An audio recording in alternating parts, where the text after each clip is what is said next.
Nossa jornada começa nos lugares mais improváveis.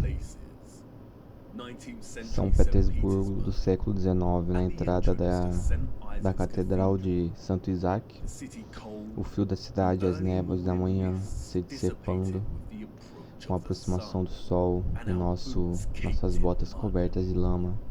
O ano é 1860 e enquanto São Petersburgo permanece majestoso e orgulhoso, seus habitantes não estão em lugar nenhum e nem conseguem ser encontrados. Está quieto, lugares muito quietos.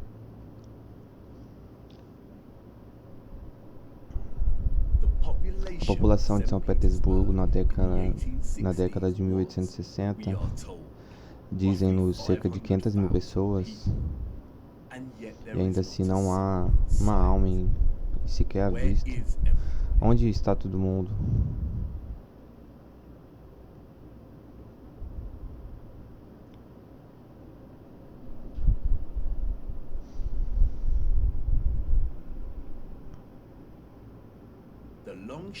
A longa sombra da coluna de Alexandre nos dá uma pista sobre a época, a jornada do Sol acima desta região. Longas sombras ocorrem apenas durante a manhã ou a noite. Deve ser de manhã, mas parece que ninguém apareceu ainda. Se viajarmos 400 milhas até Moscou, vemos a mesma coisa. Ruas vazias e silenciosas. Em 1860, Moscou compartilhava uma população semelhante com São Petersburgo, cerca de 500 mil cidadãos. Mas novamente, onde estão todos?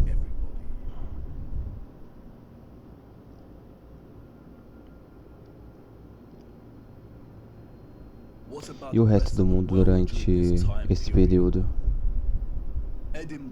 Edimburgo, Escócia, década de 1840.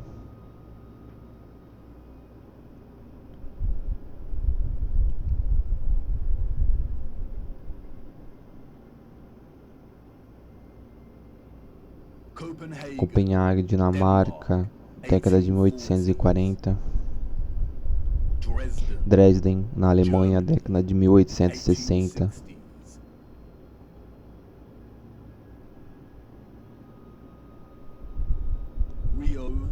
Rio de Janeiro, no Brasil, década de 1860. Toronto, Canadá, década de 1860.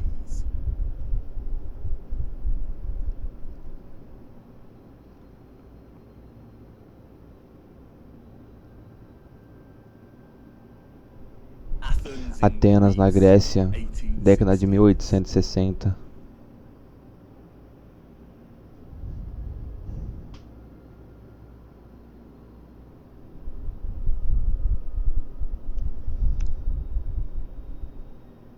E então Londres, finalmente, pessoas.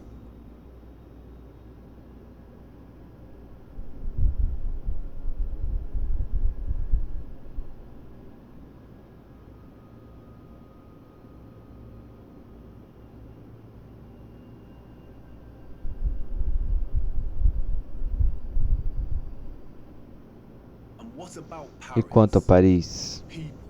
Gente, vida.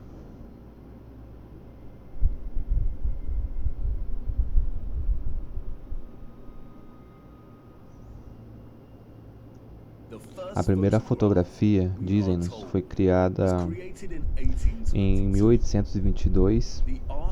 A arte da fotografia depende de métodos de justaposição, de comparação e contraste para entregar sua mensagem e sentimento. Nessas fotografias antigas não encontramos as mesmas técnicas deliberadas e justaposição que os contemporâneos fotógrafos criam a sua arte, mas nós encontramos contrastes naturais que são tão importantes e central para navegar através de nossa história enganosa. O contraste é um fenômeno natural ou artificial em cujo significado é gerado e transmitido através da comparação de dois elementos opostos. Ao olhar para a Rússia na década de 1860, há um contraste imediato entre a falta da população e o tamanho dessas cidades. Mesmo no século XIX, tanto Moscou como São Petersburgo são enormes. A infraestrutura encontrada nas fotografias poderia conter uma população na casa de 2 milhões. Por que as cidades são tão vastas se a população era de apenas 500 mil habitantes, cada uma? Além disso, a narrativa oficial nos dá uma população que aumenta de forma linear a partir de 1764. Muitos dos edifícios que vemos aqui foram construídos entre esses anos. Os russos planejaram com bastante antecedência, mas é quando a população é introduzida dessas fotografias que surgem um novo contraste que é impressionante, isto é, entre o povo e o próprio ambiente. Pode ser o número reduzido da população ou pode ser a rigidez monocrática das imagens preto e branco, mas apresentam para nós que viemos de outro lugar, vive e nunca se importou com isso? Isto é, a normalidade e a impossibilidade da arquitetura. À medida que nos envolvemos com a indústrias e agimos com o turismo, viajamos de lugar para outro e observamos tudo, aprendemos, ouvindo e ouvimos o que estamos vendo e como surgiu. E parado na frente de uma estrutura, o Arco do Triunfo de Paris, poderíamos até exclamar: uau, como eles fizeram isso? Mas o momento, inexplicavelmente envolvido na ocupação da cena, talvez nos impeça de realmente fazer essa pergunta com sinceridade. Estar diante de uma estrutura como a do Arco do Triunfo, enquanto a multidão toma freneticamente fotos com seus smartphones, torna tudo uma realidade. E concluímos, antes de sermos empurrados, novos turistas, bem, de alguma forma, por que estou aqui olhando para isto? Durante nossa doutrinação na escola, raramente nos mostram fotos antigas das grandes cidades espalhadas em torno do nosso reino plano, e talvez por um bom motivo. Porque quando marinamos imagens como esta e são apresentados como evidências visuais de um povo vitoriano muito primitivo, espalhado como gafanhotos nas sombras dos mais magníficos. A arquitetura grandiosa e brilhante que um ser humano poderia imaginar. Começamos a ter dúvidas, na verdade, como eles construíram isso. O Arco do Triunfo é feito de 36,695 metros cúbicos de calcário e pesa 95,407 toneladas, um pouco mais de 95 milhões de quilogramas. Dizem-nos que demorou 12 anos para construir o arco gigante em 2 períodos diferentes, entre 1806 a 1814 e entre 1832 a 1836. Como eles transportaram essa quantidade de calcário com o mesmo cavalo e carroças que vocês veem na foto? Veja mais de perto as 4 esculturas que adornam cada um dos seus lados. Observe a complexidade das esculturas e o padrão da ornamentação que moldura o arco. Cada seção é repetida perfeitamente sem qualquer desvio ou inconsistência. A primeira verdadeira ferramenta elétrica foi criada até os anos 60 após a conclusão deste arco. E nos dizem que isso foi feito à mão. É mesmo possível? e depois ao teto do arco. Rosas esculpidas em 3D, imaculadas, perfeitas em sua geometria e simetria. A nuance do detalhe e da sutileza. Cada pétala e bordas transversais são esmagadoras. Veja o resto de Paris durante este período. Mais uma vez, uma infinidade de coisas inacreditáveis, gigantescas e magníficas estruturas. A infraestrutura da cidade é gloriosa e as pessoas em geral. Seus meios de transporte primitivos, pouco sofisticados e aparentemente nem um pouco desenvolvido a ponto de produzir uma cidade como esta. As estradas são mal pavimentadas e irregulares. Eles estão sujos e enlameados. Também vemos edifícios durante esse período em qual a arquitetura se alinha com os habitantes, me diga. Edifícios de proporções disformes, menos desenvolvidos e refinados, encantador à sua maneira, mas grosseiro. O uso de madeira e gesso esse é exatamente o tipo de arquitetura que espera de uma geração de cavalos e carroças. Uma geração ignorante das descobertas da tecnologia que se seguiria nos anos seguintes. Além disso, no momento desta fotografia, o arco tem cerca de 40 anos desde a sua construção. No entanto, você pode ver o quão desgastado estão as partes da estrutura. Vemos desgastes nas pedras que sugerem que o arco é muito mais antigo. À medida que nos aproximamos do final do século XIX, vejam que o povo de Moscou finalmente decidiu deixar as ruas, suas casas e se aventurar para as ruas. A infame Praça Vermelha, agora cheia de vida, a Catedral de São Basílio e a Torre de Spasskaya, a moldura do quadro. A construção da Catedral de São Basílio começou em 1555 e foi concluída em 1561. Um mero tempo de 6 anos. Sofreu um grande incêndio em 1737 e passou por restauração ao longo de um período de 20 anos. Mas olhe para isto. Que estrutura! Quase real e como nenhum outro. É composto por milhares de tijolos vermelhos e chapa de estranho moldada nas distintas cúpulas em formas de cebola que vemos. Observe mais de perto a complexidade das cúpulas. Como eles desdobraram o metal em pleno século XVII. E novamente, se eles tivessem as habilidades e dedicação para construir uma maravilha como esta, então por que as condições tão pobres e cobertas de lama? Vemos essa estrutura e edifícios incríveis em todos os lugares. Na fotografia do século XIX, temos os maravilhosos palácios de cristais de Londres, uma estrutura monstruosa com a maior área de vidro já visto em um prédio e tudo construído antes que a Inglaterra tivesse fabricação automática de vidro. Temos a abadia de Westminster e o parlamento.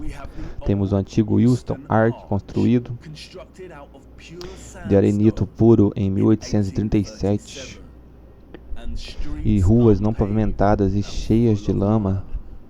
Porque essas pessoas não priorizam as ruas que eles pisam.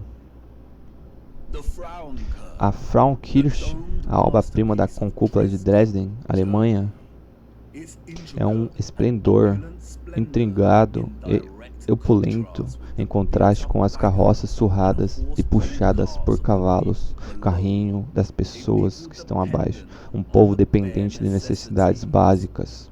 Um povo completamente diminuído pelo seu tamanho e majestade. A biblioteca do Parlamento de Ottawa, Canadá, construído ao longo de 17 anos. Os primeiros grandes colonos chegaram em 1800 e, na época da construção, a população da cidade estava abaixo de 20 mil. Será que uma grande e gloriosa biblioteca seria realmente uma prioridade para os colonos? Por que o prédio parece ter sido recortado da Europa e colado no Canadá? Mesmo na virada do século, 40 anos antes de Bosch economizar a ferramenta elétrica, temos a antiga Penn Station em Nova York. Olha o tamanho disto. Proporções completamente alucinantes. Como podemos ver aqui na fotografia, cada padrão octogonal esculpido na cúpula arqueada teto é maior do que um ser humano individual. Veja as colunas gigantescas e os assentos detalhados, folhas decorando o topo de cada pilar. Eles nos dizem que esta estação demorou 6 anos para ser construída. 6 anos inteiros. Ok? Por que somos tão ingênuos, mesmo com nossos acessos a ferramentas elétricas modernas, peças e construções imprimíveis e tecnologia dignas? Poderíamos nós reproduzir isto hoje? Mais importante, não reproduzimos esse tipo de arquitetura hoje. Os mentirosos oficiais do nosso mundo têm um termo genérico para este tipo de arquitetura que vemos na América do Norte. Eles chamam isso de historicismo. Historicismo é um termo cunhado para descrever o estilo da arquitetura que é um renascimento da natureza. Em outras palavras, copia um estilo de outro período no tempo. Os grandes arcos e edifícios com colunas gigantescas que vemos são construídos no estilo clássico ou estilo greco-romano. E as catedrais são construídas no Renascimento e estilo gótico da Europa medieval. Os componentes desses estilos específicos de arquitetura apresentam grandes pináculos, janelas em arco, torres, torrões, cúpulas, arcadas, arcos, esculturas, portas e enormes janelas geométricas circulares e colunas, mostradores de relógio e torres sineiras. Traços dessas arquiteturas impossíveis são literalmente encontradas em todos os lugares, em todas as cidades e em todo o nosso mundo hoje.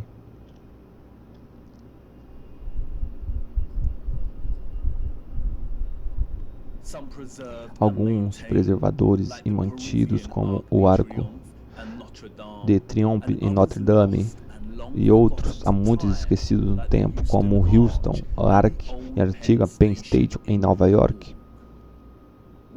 Nós, como povo, viajamos quilômetros para levar nossas próprias fotografias dessas maravilhas, mas os fotógrafos do século XIX dão com algo que eles nunca teriam de esperar, que é uma grande geração futura. Uma perspectiva, vemos um povo primitivo contra um pano de fundo de infraestrutura arquitetônica claramente avançada. Os historiadores oficiais do mundo nos dizem contos de evolução darwiniana e progressão entre o tempo, períodos. As pessoas que vieram depois foram sempre mais avançadas em seus caminhos, refinando e redefinindo os métodos da geração que veio antes. Se o auge da inovação e da indústria durante o século XIX ainda era o cavalo e o carrinho como meio de transporte, então, como essas fotografias nos dizem, este estilo de arquitetura era igualmente impossível para aqueles que viviam os séculos anteriores. Qualquer pessoa com predisposição para pensar e questionar podemos sentir imediatamente ao olhar para essas fotografias que algo está podre na Dinamarca, que algo está fora da narrativa histórica dominante, que algo não está batendo. Uma imagem panorâmica de São Francisco em 1877, vemos uma coloragem de arquitetura historicista. Vemos colunas adornando as entradas de edifícios majestosos que se destacam como pilares de alguns dos barracos de madeiras que os cercam. Vemos pináculos, torres góticas nas distâncias. Vemos catedrais e edifícios com cúpulas. Também vemos quão extensos e enormes as cidades tinham se tornado.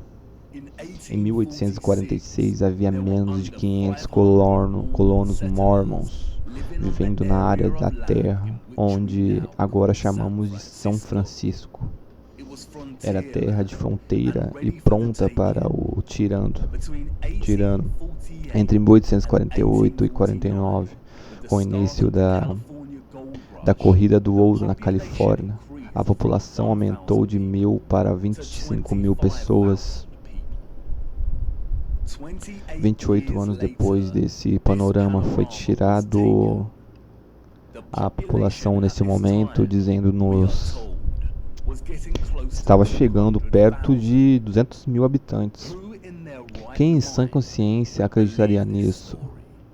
Na história, isso parece uma cidade de 200.000 pessoas, sem qualquer tecnologia moderna, ferramentas elétricas, fabricação automática, motores elétricos. Um povo numa terra estranha e infundada, apenas deixando sua marca. Acreditamos realmente que um povo florescente construiu essa cidade inteira em apenas 30 anos? Novamente, que quietude, que quietude. Esta é uma fotografia de uma cidade vazia. Onde estão todas as pessoas? A sombra do poste aqui nos diz: sombras curtas são aparentes por volta do meio-dia. Uma cidade desta escala, ao meio-dia, deveria estar agitada com a vida. Mas não há uma única pessoa nesta foto deste panorama. A única vida que vemos é a de um cavalo sem dono à vista. Parece altamente improvável que todas as pessoas foram instruídas a ficar em casa porque a paisagem urbana, sessões de fotos que estavam sendo tiradas, e esta cena silenciosa torna-se ainda mais estranha quando consideramos que há intenção atrás da lente. Alguém estava lá parado em um ponto de vista e tirando esta fotografia. E para quê? Quais são as chances de que no século XIX, durante décadas semelhantes, vemos áreas desertas, cidades russas, europeias e norte-americanas fotografadas como essa?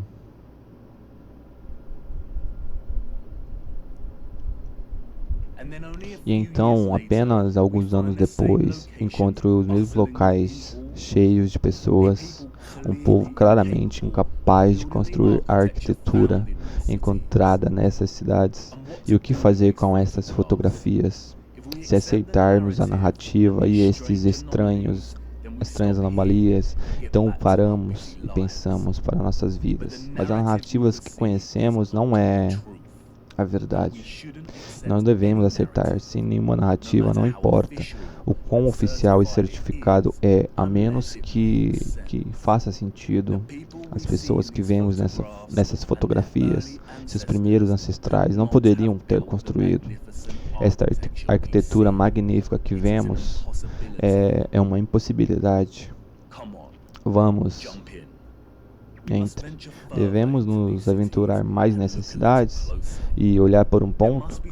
Deve haver algumas pistas esperando para serem descobertas que nos ajudam a entender por que essas cidades estão vazias. Você quer limpar a lama das suas botas primeiro? Não ligue. É uma perda de tempo. Vamos. Vamos embora, pois é a lama que nos oferece algumas pequenas pistas sobre o que poderia ter acontecido nesse período.